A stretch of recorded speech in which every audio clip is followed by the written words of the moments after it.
तमाम सुनने वालों की खिदमत में आदाब अर्ज़, नमस्कार, गुड इवनिंग।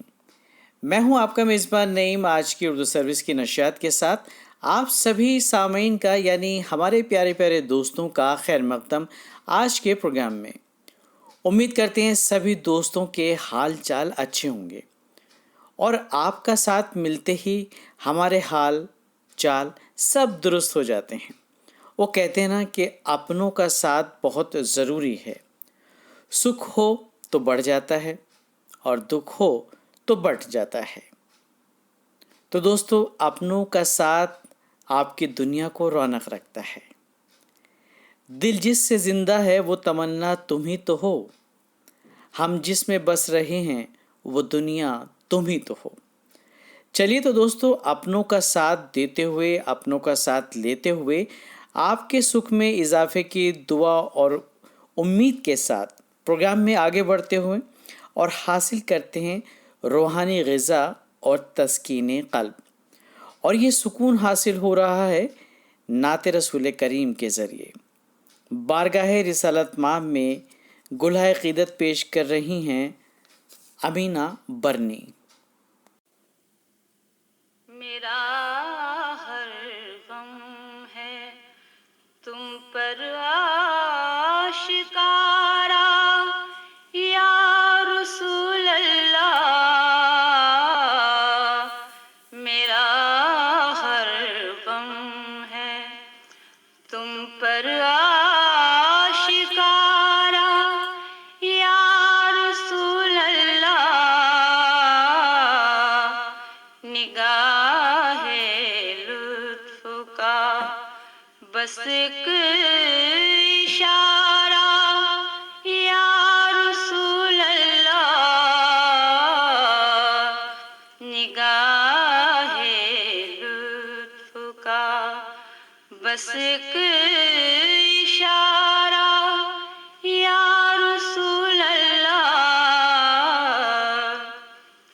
तुम्हारे ही करम के आसरे पर जी रहा हूँ मैं।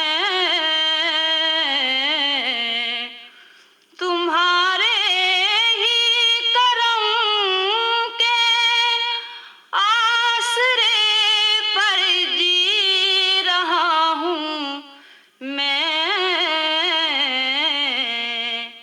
कि दिल को है तुम्हारा ही सहारा, या रसूल अल्लाह।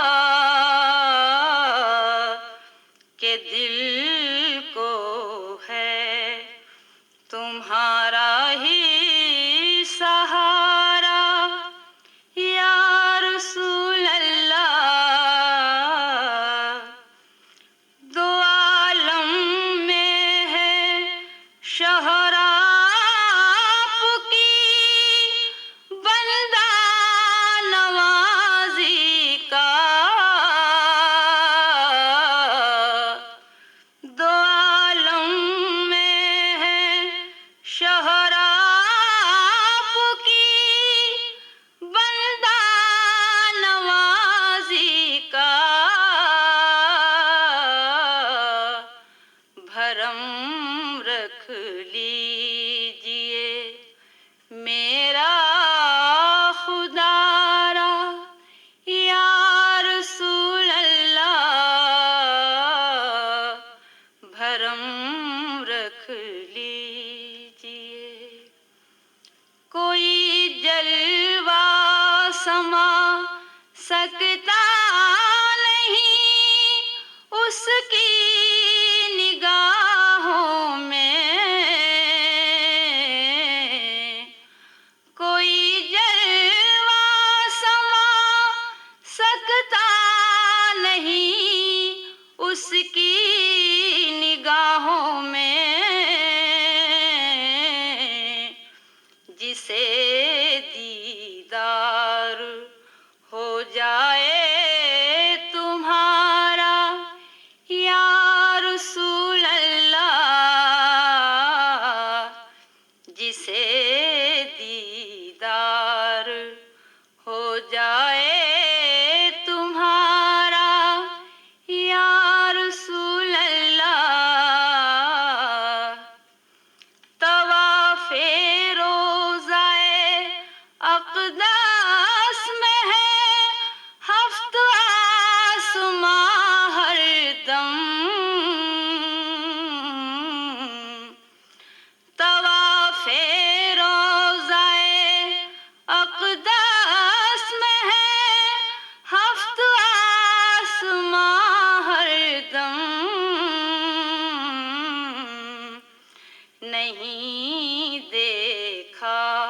कहीं ऐसा नजारा या रसूल अल्लाह नहीं देखा कहीं ऐसा नजारा या रसूल अल्लाह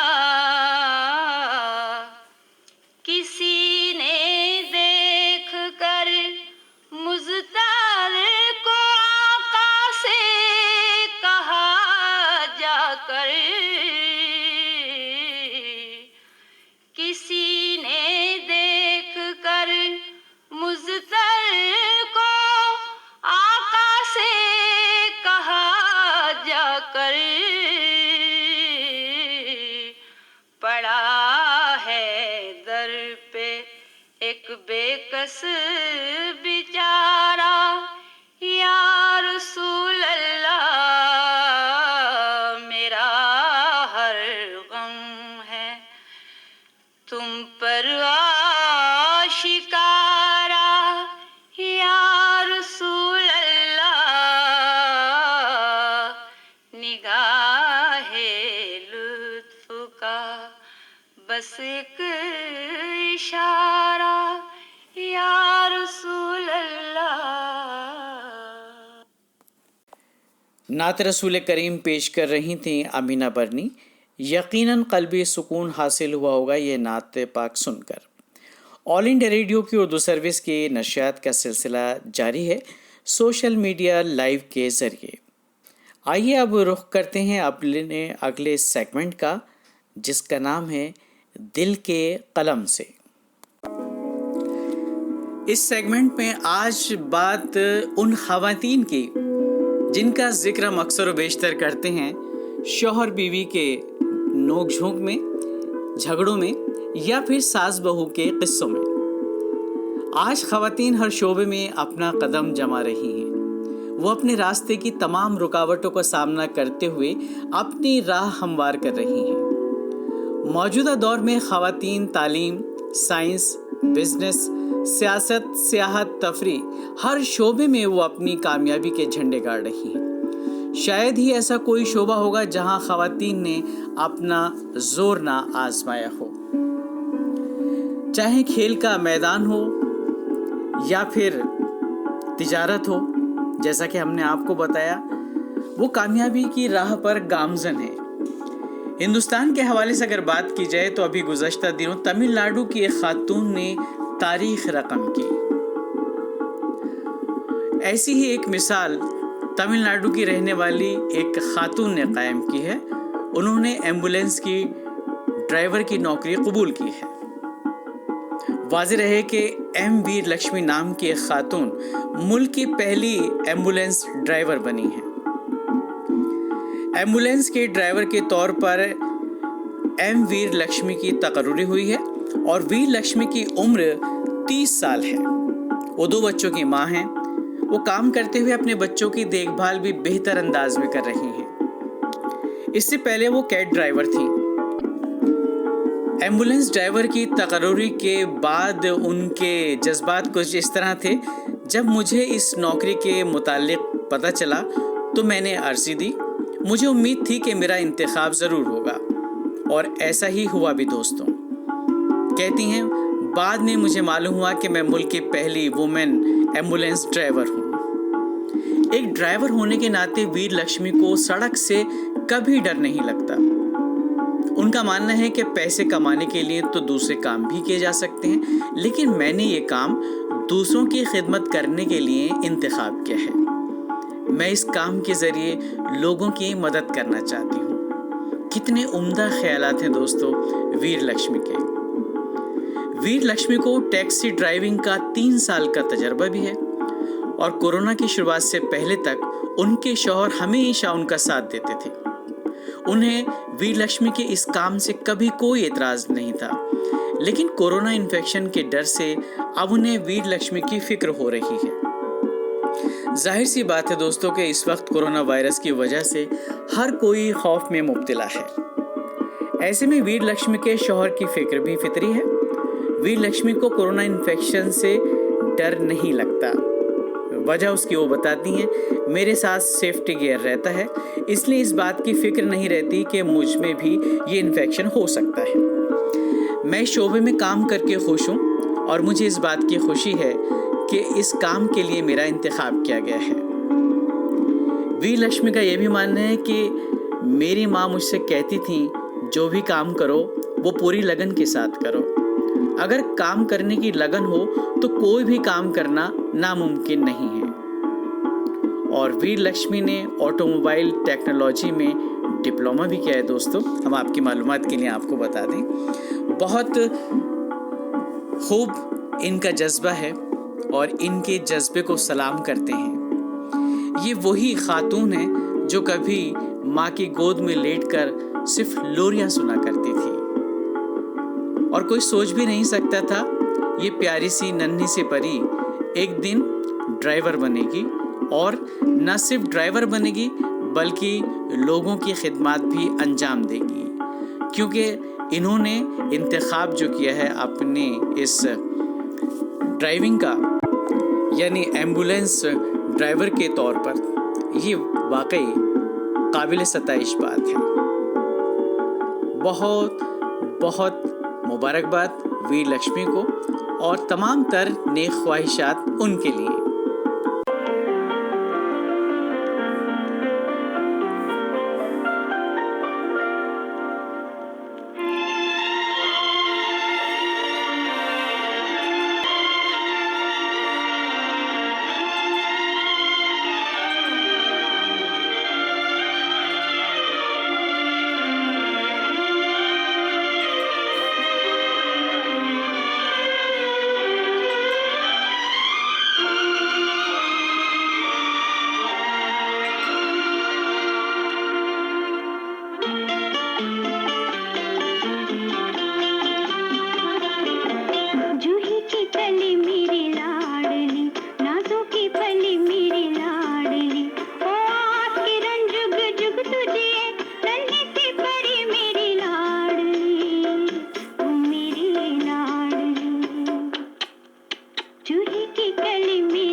ऑल इंडिया रेडियो की उर्दू सर्विस की नशियात का सिलसिला जारी है सोशल मीडिया लाइव के ज़रिए।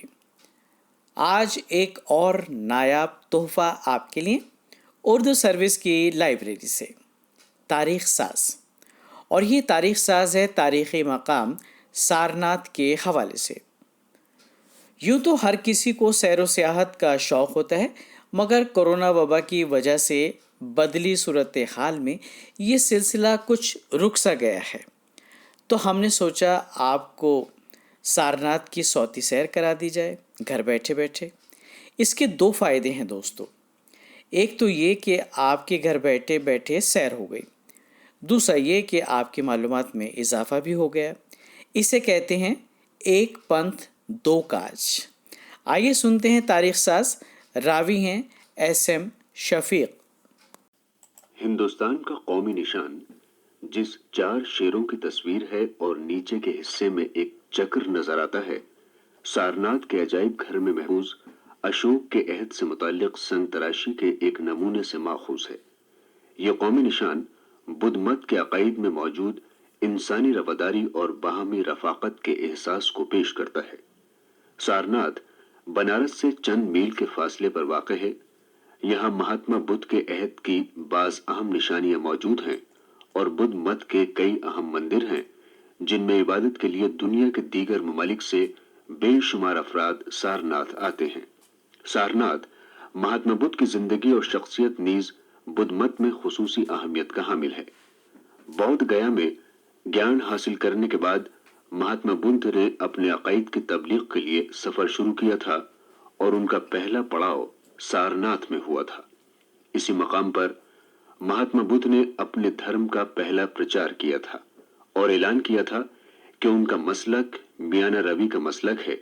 यही मियाना रवी और रवादारी हमारी तहजीब का मिजाज है और हमारी तारीख के तमाम नुमाया किरदारों में यही मियाना रवी कार फरमा है। सारनाथ को अमन आश्ती और रवादारी का महवर और गहवारा कहा जाता है। यहाँ महात्मा बुद्ध ने अपना पहला खुतबा देते हुए कहा था, भिक्षुओं, 2 तरीके हैं एक दूसरे की जिद जिनसे उस शख्स को पहचानना चाहिए जिसने दुनिया को तज दिया है। एक तो वो जिंदगी है जो लुत्फानंदोजी के लिए वक्फ कर दी गई हो और दूसरी वो है जो नफ्स को ईजा पहुंचाने में गुजरे। महात्मा बुद्ध ने त्याग और जिंदगी में रवादारी के तस्वुर को बयान करते हुए अपने एक चेले भिक्षु सोन को नसीहत करते हुए एक निहायत लतीफ मिसाल के जरिए समझाया था। क्यों सोन, जब तुम दुनियादार थे, भिक्षु नहीं थे, उस वक्त तुम्हें सितार बजाना बहुत अच्छा आता था। सच है हुजूर। क्यों सोन, जब तुम्हारे सांस के तार बहुत कस जाते थे तो क्या उनसे कोई सुर निकलता था? क्या साज इस काबिल होता था कि बजाया जा सके? जी नहीं हुजूर। क्यों सोन, जब तुम्हारे सांस के तार बहुत ढीले होते तो क्या उनसे कोई सुर निकलता था? क्या साज इस काबिल होता था कि बजाया जा सके? जी नहीं हुजूर। और क्यों सोन, अगर तुम्हारे सांस के तार न ज्यादा कसे होते न ढीले, बल्कि उतने ही खिंचे होते जितना कि चाहिए, तो सितार से कोई सुर निकलता था? क्या वो इस काबिल होता था कि बजाया जा सके? जी हाँ हुजूर।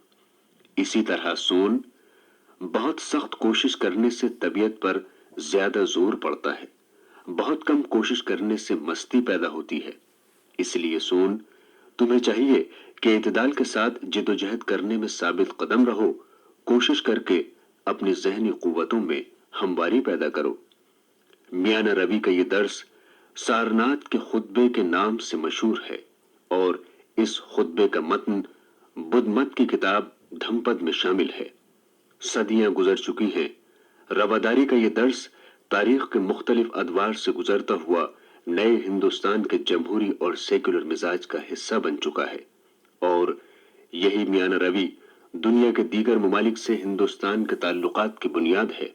इस मियाना रवी की बुनियाद सारनाथ के मकाम पर पड़ी थी। ये मकाम आज भी कायम दायम है।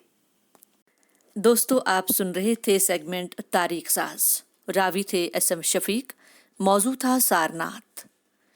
सामीन उर्दू सर्विस से तकरीबन हर नोयत के प्रोग्राम तरतीब दिए जाते हैं और यही खासियत है उर्दू सर्विस की।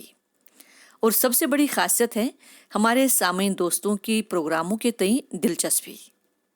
जी हाँ दोस्तों, आप हमारे प्रोग्राम दिलचस्पी के साथ सुनने के बाद अपनी राय का भी इजहार करते हैं, अपने मशवरों से हमें नवाजते हैं। इससे हमें अपने प्रोग्राम और बेहतर बनाने में काफ़ी मदद मिलती है। हम आपको हमेशा दिल से सलाम करते हैं। आप खुश रहिए, सुनते रहिए हमारे programme. External services division All India Radio Urdu service की सोशल मीडिया लाइव की हमारी ये नशरियात अभी जारी हैं। आइए अब लुत्फानंदोज होते हैं शेर व शायरी से।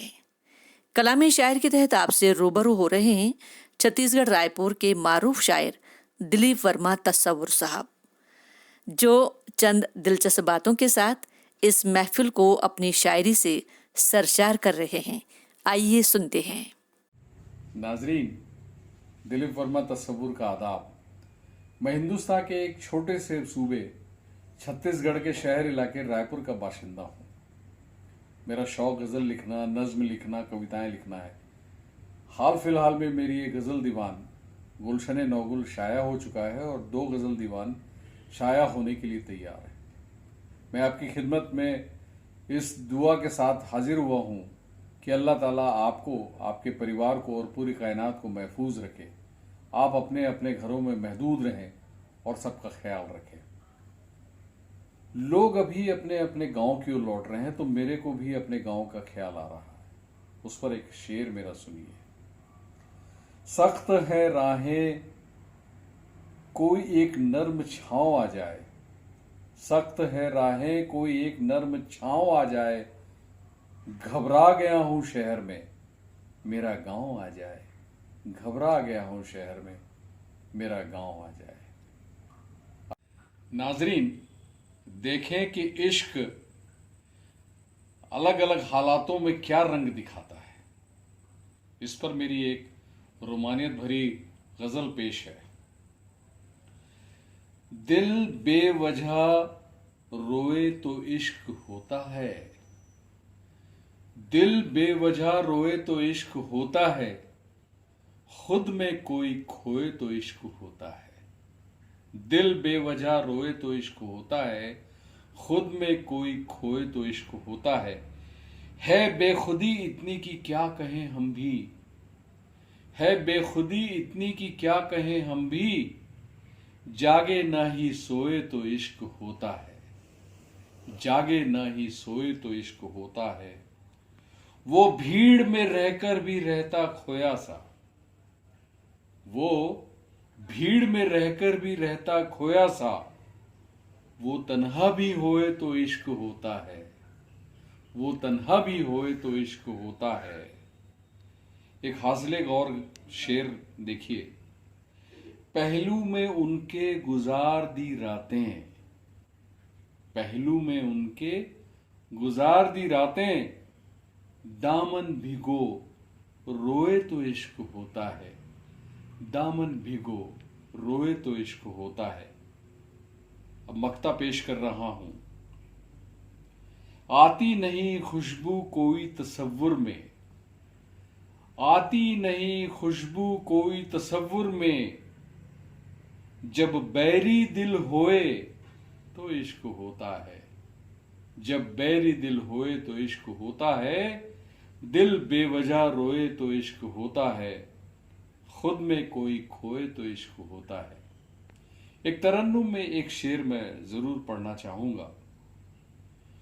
उनके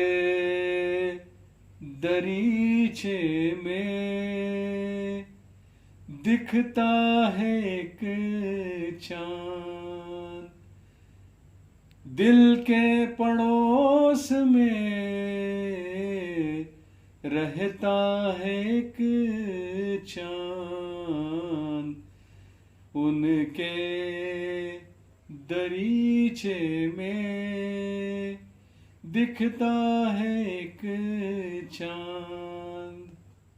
आप सभी अपने अपने चांद का ख्याल रखें, महफूज रहें, यही मेरी दुआ है। शुक्रिया, आदाब। कलाम शायर के तहत आपने दिलीप वर्मा तस्वुर से इनका ये खूबसूरत कलाम सुना। यकीनन दोस्तों एंजॉय किया होगा। नशरियात का ये सिलसिला अभी जारी है।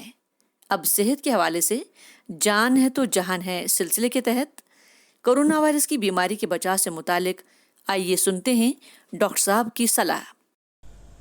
नमस्कार, मैं डॉक्टर राजेश सरदाना आयुष विभाग हरियाणा सरकार के अंतर्गत ज़िला फतेहाबाद में आयुर्वेदिक चिकित्सा अधिकारी के पद पर कार्यरत हूँ।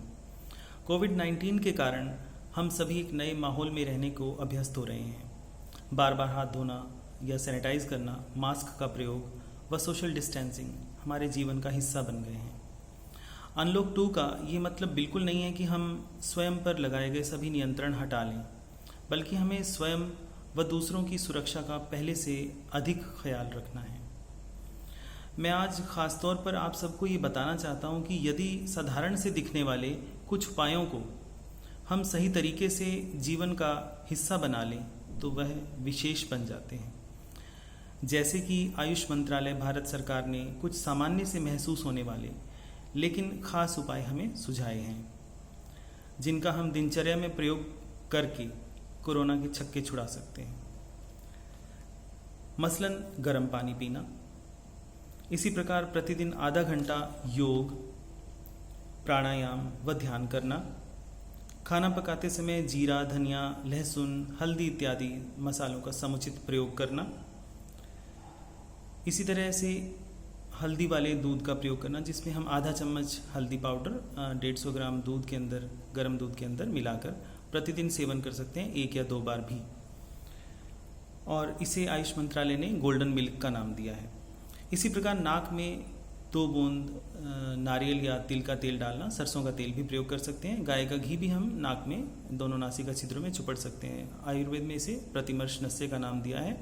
नासा ही शिरसो द्वारम, यानी नाक ही सिर का द्वार है। नाक द्वारा ली गई औषधि जो अधिक गुणकारी होती है, अधिक प्रभावकारी होती है हमारे ऊर्ध्व जत्रुगत रोगों के लिए, यानी कि कॉलर बोन से ऊपर जितने भी हमारे अंग हैं उन इंद्रियों को सबको दृढ़ करती है, हमारी जीवनीय शक्ति को बढ़ाती है। और साथ ही साथ नासिका छिद्रों से दिए गए इस तेल के प्रयोग से बाहर से आने वाले विजातीय पदार्थ, एलर्जन जो हैं वो एक उसके लिए फिजिकल बैरियर का काम करती है। इसी तरह से एक आयुष काढ़े का भी हम प्रतिदिन प्रयोग कर सकते हैं, जिसका आयुष मंत्रालय ने भी सुझाव दिया था और प्रधानमंत्री जी ने मन की बात के माध्यम से भी हम लोगों को अपील की थी कि इस आयुष काढ़े का प्रयोग करें। और ये काढ़ा काफ़ी कारगर है और रिपोर्ट्स भी यही बता रही हैं। इस काढ़े के लिए हमें क्या करना है, काढ़े में हमें तुलसी के पत्ते 40 ग्राम छाया में सुखाए हुए हों, दालचीनी पाउडर 20 ग्राम, काली मिर्च पाउडर 10 ग्राम और सौंठ का पाउडर भी 20 ग्राम हमें लेना है। इस तरह से ये लगभग 90 ग्राम के करीब बन जाएगा और इसको हम शीशी में सुरक्षित कर लेंगे। और जब हमें प्रयोग करना है तो 3 ग्राम की मात्रा हम इस पाउडर की लेंगे, 150 ग्राम पानी में उबालेंगे और आधा रहने तक इसको हमें उबालना है।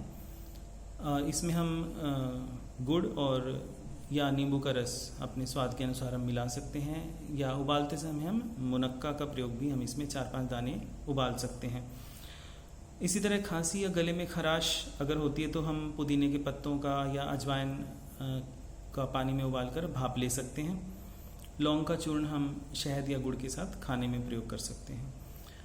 10 ग्राम च्यवनप्राश रसायन का हम प्रतिदिन प्रयोग कर सकते हैं। यदि च्यवनप्राश इत्यादि ना अवेलेबल हो तो हम आंवला, गिलोय, अश्वगंधा या त्रिफला भी हम रसायन के तौर पर प्रयोग कर सकते हैं।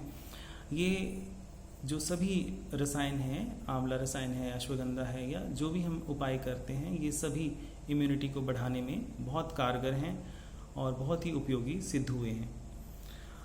इसी तरह से आयुर्वेद में हर ऋतु के अनुसार भी कुछ सावधानियां रहन सहन में और खान पान में बताई गई हैं। जैसा कि आजकल वर्षा ऋतु चल रही है, वर्षा ऋतु में दिन में सोने के लिए मना किया गया है और ख़ासतौर पर ज़मीन पर सोने के लिए भी मना किया है, क्योंकि इस मौसम में कीट पतंगे बहुत ज़्यादा हो जाते हैं ज़मीन से निकलने वाले। तो ज़मीन पर ना सोएं और दिन में भी ना सोएं। पानी पीने में भी हमें सावधानी रखनी होगी, साफ़ सुथरा पानी, शुद्ध पानी का प्रयोग करें। बहुत अधिक द्रव का सेवन ना करें, तरल पदार्थों का बहुत ज़्यादा सेवन इस मौसम में नहीं करें, जठराग्नि मंद होती है। बहुत चटपटे, तले और इस तरह के पदार्थ ना प्रयोग करें। सिर्फ जिस दिन वर्षा आ रही हो उस दिन हम कुछ स्निग्ध पदार्थ ले सकते हैं।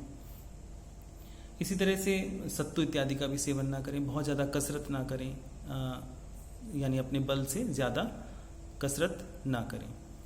इसी तरह से पुराने अनाज का हमें प्रयोग करना चाहिए, गेहूँ, जौ या चावल पुराना होना चाहिए।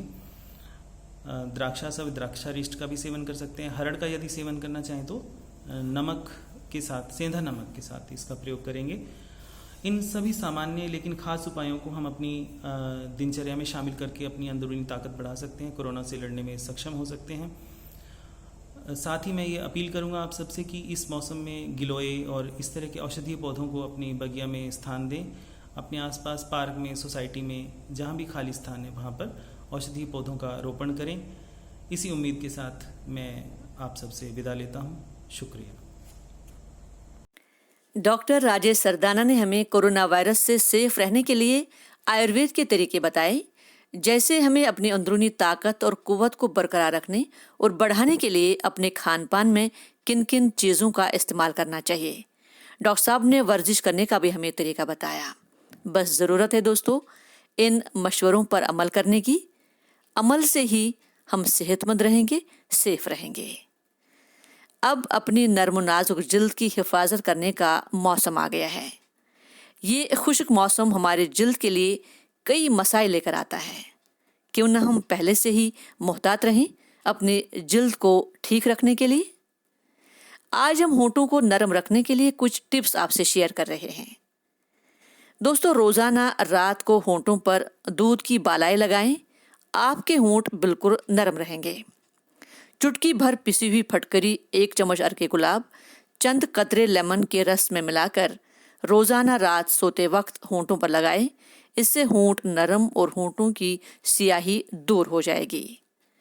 टमाटर काट के होंठों पर मलने से नरमी मिलने के साथ साथ होंठ भी गुलाबी हो जाते हैं। गुलाब की पत्तियों को दूध में पीसकर फ्रिज में रख लें और रोजाना रात को होंठों पर मलें। इसके अलावा जैतून के तेल में लेमन का रस मिलाकर होंठों पर लगाएं। इस तरह आपके होंठ नरम रहेंगे और रंगत भी बरकरार रहेगी। दोस्तों, आपकी सेहतमंदी और खुशहाली की दुआ करते हुए दीजिए अपने मेज़बान नईम और पोला को ये प्रोग्राम ख़त्म करने की इजाज़त। अगले प्रोग्राम में फिर मिलेंगे। तब तक के लिए खुदा हाफिज़, शब्बा खैर, जय हिंद।